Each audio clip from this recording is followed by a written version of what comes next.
ગુમ થઈ ગયેલ બાળકીને ગણતરીના કલાકોમાં જ શોધી કાઢી તેના વાલી વારસની ખરાઈ કરી સુખદ મિલાપ કરાવતી સુરત શહેર Bhestan police inspector Shri SP Desai સાહેબ શ્રી નાઓએ હાલમાં ગુમ અપહરણ થયેલ બાળકોને શોધી કાઢવા માટે આપેલ સૂચના તથા સર્વેલન્સ સ્ટાફના police sub inspector HP Gohil સાહેબ શ્રી નાઓના માર્ગદર્શન હેઠળ સર્વેલન્સ સ્ટાફના પોલીસ માણસો પોલીસ સ્ટેશન વિસ્તારમાં પેટ્રોલિંગમાં હતા. તે દરમિયાન मोहम्मद सफीक खान बरकत उल्ला खान उम्र वर्ष 32 रहे प्लॉट नंबर 158 रजा चौक भिंडी बाजार ऊन भैस्तान सूरत नाओए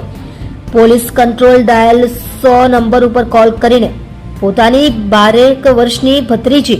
नामे मरियम मुन्ना खान क्यांक गुम थई गया अंगेनी जाहेरात आपेल छे. ते सदर बाळकीने शोधवा माटे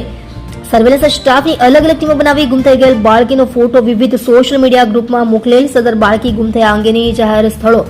रेलवे स्टेशन बस स्टेशन बाग बगीचा वगैरह जगह जाहरात करेल तथा आजूबाजू लगावेल सीसीटीवी कैमरा चकासे तथा भीड़भाड़वाળી जगहों पर सघन शोधखोळ रात्रिनी टीम द्वारा टेक्निकल वर्कआउट तेमज ह्यूमन सोर्सेसना आधारे सदर गुम थनार बाळकी नामे मरियम मुन्ना खान उम्र वर्ष 12 नानी मળી आवेल तथा सदर बाळकीने भैस्तान पोलीस स्टेशन खाते लावी बाळकीना फुआ नामे मोहम्मद सफीक खान बरकतुल्ला खान उम्र वर्ष 32 रहे प्लॉट नंबर 158 रजा चौक भिंडी बाजार ओन भैस्तान सूरत नाओने खराई करी सही सलामत हालत में कब्जो सौंपी प्रशंसनीय कामगीरी करेल છે.